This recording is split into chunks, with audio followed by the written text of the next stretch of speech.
இன்றைக்கி மகாநதி சீரியலில் ஃபஸ்ட்டு காவேரி வந்து அவங்க அக்கா கங்காவுக்கு ஃபோன் பண்ணி பேசுகிறாங்க.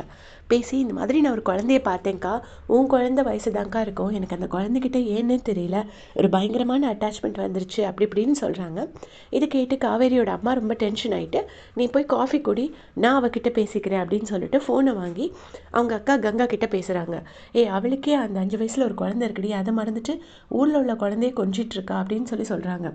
நம்ம வேணால் இவளை நினச்சி எனக்கு இவளை நினச்சி கவலைப்படுறதா இல்லை அம்மா இல்லாமல் தவிக்கிற என் பேத்தியை நினச்சி கவலைப்படுறதானே தெரியல அப்படின்னு சொல்லி அவங்க அம்மா வந்து சொல்கிறாங்க. சொன்ன உடனே கங்கா வந்து திட்டுறாங்க, நீ பேசாமல் வாயை மூடிட்டு சும்மா இருமா அப்படின்னு சொல்லிட்டு திட்டுறாங்க. உடனே இவங்க அம்மா சொல்கிறாங்க, நம்ம பேசாமல் ஒரு இடத்துல நிவின் மாப்பிள்ள சொன்னார், அவங்கெல்லாம் இப்போ வீடு மாறி போயிட்டாங்கன்னு, இல்லைன்னா கூட அவங்க வீட்டில் போயிட்டு விஜய் வீட்டுக்கு போயிட்டு அந்த குழந்தை என்ன பண்ணுது அப்படின்னு சொல்லிட்டு நம்ம தூரத்தில் இருந்தாலும் பார்த்துட்டு வரலாம். ஆனால் இப்போ அவங்க வீடு மாறி போயிட்டதால அதுக்கு கூட வழி இல்லை அப்படின்னு சொல்லிட்டு ரொம்ப வருத்தப்பட்டு பேசுகிறாங்க. பேசின உடனே அவங்க கங்கா என்ன சொல்கிறாங்கன்னா, பேசாமல் இருமா, அதெல்லாம் முடிஞ்சதாகவே இருக்கட்டும், இனிமேல் அவளுக்கு ஒரு நல்ல மாப்பிள்ளையாக பார்த்து கல்யாணம் பண்ணி வைப்போம், அவங்க வீட்டுக்கு போனால் மட்டும் உன்னை என்ன வெத்தலை பாக்கு வச்சு அழைக்க போகிறாங்க அப்படின்னு சொல்லிட்டு நல்லா திட்டிட்டு ஃபோன் வச்சிடுறாங்க. அதுக்கப்புறமா காவேரி அவங்க அம்மா உட்காந்து பேசிகிட்டு இருக்காங்க. பேசிகிட்டு இருக்கும்போது காவேரி சொல்கிறாங்க, அம்மா எனக்கு இந்த மாதிரி அடிக்கடி ஒரு கனவு வருதுமா, நீ சென்னையில் என்ன டிஸ்சார்ஜ் பண்ணி ஹாஸ்பிட்டல்லேருந்து டிஸ்சார்ஜ் பண்ணி ஒரு பெரிய வீட்டுக்கு கூட்டிகிட்டு போனேன்ல, அந்த பெரிய வீடு மாதிரி ஒரு வீட்டில் நான் வாழ்ந்துட்டுருக்கேன். அந்த வீட்டில் நிறைய பேர் இருக்காங்க, அவங்க யாரையுமே எனக்கு தெரியல.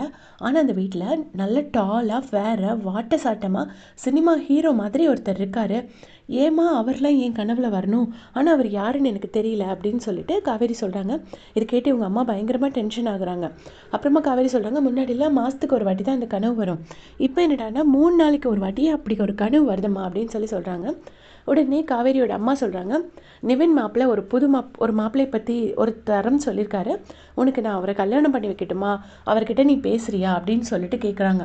கேட்ட உடனே காவேரி சொல்கிறாங்க, நீ வேணா அவர் நம்பர் என்கிட்ட கொடு, என்னை விட ஒரு நல்ல பொண்ணாக பார்த்து கல்யாணம் பண்ணிக்கோங்கன்னு நான் சொல்லிக்கிறேன், ஏன்னா எனக்கு இந்த கல்யாணம் இதில் எதுலேயுமே எனக்கு இன்ட்ரெஸ்ட் இல்லை, இனிமேல் அதை பற்றி என்கிட்ட பேசாத அப்படின்னு சொல்லிடுறாங்க. சொன்ன உடனே, என்னடி இப்படி சொன்னால் நான் எப்படி மாப்பிள்ளை பார்க்குறது அப்படின்னு அவங்க அம்மா கேட்குறாங்க. அப்போ அதுக்கு வந்துட்டு காவேரி சொல்கிறாங்க, வேணா என் கனவுல ஒருத்தர் வந்தாருன்னு சொன்னல, அவரே மாதிரி ஒரு மாப்பிள்ளையை பார்த்து எனக்கு கல்யாணம் பண்ணி வை, நான் கல்யாணம் பண்ணிக்கிறேன் அப்படின்னு சொல்லிட்டு சிரிச்சுட்டே எழுந்திரிச்சு போயிடுறாங்க. இந்த பக்கம் குட்டி காவேரி அவங்க அப்பா கிட்ட கதை கேட்குறா, நைட்டு சீக்கிரமே எனக்கு கதை சொல்லுங்கப்பான்னு. அவங்க அப்பா வந்து என்ன கதை சொல்ல அப்படின்னோடனே, நீ ஒரு ராஜாராணி கதை சொன்னலப்பா, அந்த ராஜாராணியில் உள்ள ராணி எனக்கு ரொம்ப பிடிச்சிருச்சு, அந்த ராணியை பற்றி பேசுப்பா அப்படின்னோடனே அவர் வந்து காவேரியை இமேஜின் பண்ணிவிட்டு விஜய் வந்துட்டு ஒன்று என்ன சொல்கிறார், அந்த ராணி அவ்வளோ அழகாக இருப்பாங்க, யாருக்கு கஷ்டம்னாலும் ஹெல்ப் பண்ணுவாங்க, ரொம்ப ஸ்வீட்டான பர்சன் அப்படி இப்படின்னு சொல்லி கேட்குறான். அந்த கதையை சொல்கிறாங்க. சொல்கிறத கேட்டுட்டு அந்த குழந்தையும் தூங்கிடுறான். நெக்ஸ்ட் டே ஸ்கூலுக்கு கூட்டிகிட்டு வராங்க. அப்போ வந்து காவேரி வந்து இப்படி கிராஸ் பண்ணி போகிறாங்க. ஆனால் அவர் வந்து காவேரியை பார்க்கல, விஜய் வந்து காவேரியை பார்க்கல, காவேரியும் விஜயை பார்க்கல. அப்போ வந்து அந்த குழந்தை சொல்கிறேன், எங்கள் ஸ்கூல் டீச்சர் இப்போ தான்ப்பா போனாங்க, நீ மிஸ் பண்ணிவிட்டு அவங்கள பார்க்காம அப்படின்னு சொல்கிறாங்க. சொன்னோடனே சரி பரவாயில்ல, நீ அவங்கக்கிட்ட போயிட்டு தேங்க்யூ சொல்லிவிடு, நான் தேங்க்யூ சொன்னேன்னு சொல்லிவிடு, உன்னை ஸ்கூலில் ஹாப்பியாக வச்சுருந்ததுக்கும் உன்னை கேர் பண்ணிக்கிட்டதுக்கும் அப்பா தேங்க்ஸ் சொன்னேன்னு மறக்காமல் சொல்லிவிடுன்னு சொல்கிறாங்க. சரின்னு சொல்லிட்டு அந்த பொண்ணும் போயிடுறான். போயிட்டு இங்கே வந்து காவேரியை மீட் பண்ணுறா. 2 பேரும் திரும்பவும் ஜாலியாக பேசுகிறாங்க. அப்போ வந்து சொல்கிறா, டீச்சர் நீங்களும் ஸ்கூலுக்கு புதுசில்ல, நான் நேற்றுக்கே ஸ்கூல் கேட்டில் இருந்து எப்படி கிளாஸ் ரூமுக்கு போகணுன்னு கரெக்டாக அந்த ரூட் எல்லாம் மெமரைஸ் பண்ணிவிட்டேன், நான் உங்களுக்கு சொல்கிறேன், நீங்களும் என் கூட வாங்க, உங்களை கூப்பிட்டு போகிறேன்.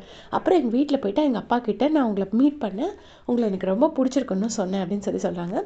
காவேரியும் குட்டி காவேரி கூட ரொம்ப ஹாப்பியாக இன்ட்ராக்ட் பண்ணுறாங்க. அதோட எபிசோட் முடிஞ்சிச்சு.